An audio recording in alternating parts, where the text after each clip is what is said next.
Media మిత్రులకి నమస్తే. Thank you chief guest for being here tonight. Bapu అనే సినిమా నా కెరియర్లో నేను ఎప్పుడు నా లైఫ్లో మర్చిపోని ఒక ప్రాజెక్ట్ ఇది. ఎందుకంటే ఫస్ట్ టైం నా బాపు నాకు ఫోన్ చేసి చాలా గర్వంగా ఉన్నాను, ఈ సినిమా నువ్వు చేసావు, ఈ సినిమాని నువ్వు సెలెక్ట్ చేసుకున్నావు కాబట్టి I feel very very proud of you అన్నారు. అలాంటి మాటలు నిజంగా it's very rare that he says those words. ఎందుకంటే అంటే మనం కమర్షియల్గా చేసే సినిమా, గ్లామరస్గా చేసే సినిమాలు పక్కన పెడితే పల్లెటూరు సినిమా చెయ్యాలి. బికాస్ సిటీ అనేది ఒక శరీరం అయితే పల్లెటూరు దాని soul. So every actor has to do role. ఒక పల్లెటూరు కథ చెయ్యాలి, అప్పుడే నువ్వు ఒక Indian actor, otherwise you are not an Indian actor అని చెప్పే మా Bapu. First of all, my biggest thanks to my Bapu for allowing me to be an actor. Allowing is a very big word in India because the choice for a woman to be an actor in India is very tough.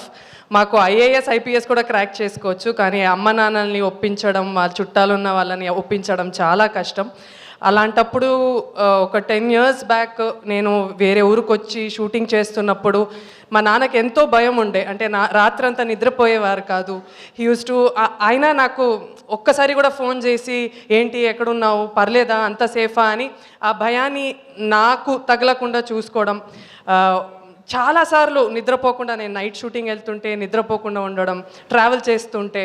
So ఆ భయంతోనే ఉండి ఒక్కసారి కూడా నాకు చెప్పలేదు, నాకు చాలా భయంగా ఉంది, నువ్వు ఇదంతా ఆపేసేయి అని ఒక్కసారి కూడా నాకు చెప్పలేదు. ప్రతిరోజు జస్ట్ ఒక మెసేజో ఫోన్ చేసి ఐ హోప్ యూర్ ఓకే అంటారు, అంతే. సో అలాంటి ఫ్యామిలీకి, అలాంటి నాన్నకి పుట్టినందుకు నేను చాలా గర్వపడుతున్నాను. I'm so thankful to my dad for giving me this opportunity. ఎందుకంటే చాలా అమ్మాయిలు చూస్తాను, చాలామందికి యాక్టింగ్ అంటే చాలా పిచ్చి ఉంటుంది, కానీ ఇంట్లో ఒప్పుకోవట్లేదు అంటారు. So I feel very blessed today.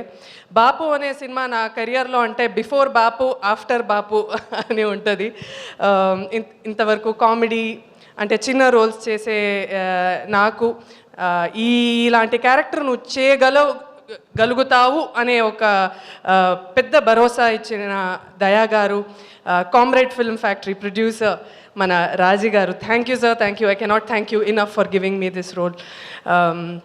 నన్ను నేనే ప్రూవ్ చేసుకోవడానికి ఇది ఒక మంచి ఫిల్మ్. ప్లీజ్ ఇది థియేటర్కి వెళ్ళి చూడండి. I'm extremely blessed to have acted with Brahmaji sir. First day నేను షూటింగ్ వచ్చాక చాలా గ్లామర్గా ఉంది అమ్మాయికి, చాలా కమర్షియల్గా ఉంది, సరిపోవట్లేదేమో అన్నారు. అది నేను ఛాలెంజ్గా తీసుకున్నా. ఫస్ట్ డే అలా ఉన్నా, కానీ కొంచెం డల్ మేకప్ అంతా వేసుకున్నాక ఇంకా ఆయన కన్విన్స్ అవ్వలేదు. ఒక 3-4 days తర్వాత అంటే పొలాల్లో మనం షూటింగ్ చేస్తుంటే అంబ్రెలా తీసేయి అని చెప్పి అట్లానే ఉండిపోయా. ఒక 12 hours 13 hours I was just standing under the sun to make sure I tan fully and I convince him. ఆయన్ని కన్విన్స్ చేయడం నాకు first project. And I think on the last day he said you have done a good job అన్నారు. So thank you sir for accepting me to be your daughter. And Amani ma'am, legendary actress, such variety roles and such a versatile actress. తను కూడా ఒక సీన్లో నన్ను కొట్టేలాగా ఒక scene ఉంటుందన్నమాట. తను ma'am చాలా క్యారెక్టర్ లోపే స్కిన్ ఆఫ్ ద క్యారెక్టర్కి అంతా వెళ్ళిపోయి ఫట్ అని కొట్టింది. And I was like okay అని. కానీ నిజంగా ఒక అమ్మలాగా ఎప్పుడైతే తన కూతురిని కొట్టినప్పుడు వాళ్ళు ఫీల్ అవుతారు కదా, అలానే ఆమ్ని మ్యామ్ నన్ను కొట్టిన తర్వాత ఏడ్చింది. ఒక 3 hours ఏడుస్తూనే ఉంది. But I had such a wonderful time acting with them. అంటే we became like theatre artists. అక్కడ అందరూ అక్కడికి వచ్చి we were rehearsing the scene. And ఊర్లో ఉన్న వాళ్ళందరూ అక్కడ మమ్మల్ని చూడడం చాలా నేర్చుకున్నాను నేను. సో ఈ పల్లెటూరులో ఈ సినిమా చేయడం, మనకి అన్నం పెట్టే భూమికి ఇది ఒక చిన్న ఈ సినిమాని అర్పిస్తున్నాం అంతే. It's a very big opportunity for me. Thank you so much. ఈ సినిమాని థియేటర్లో చూడండి.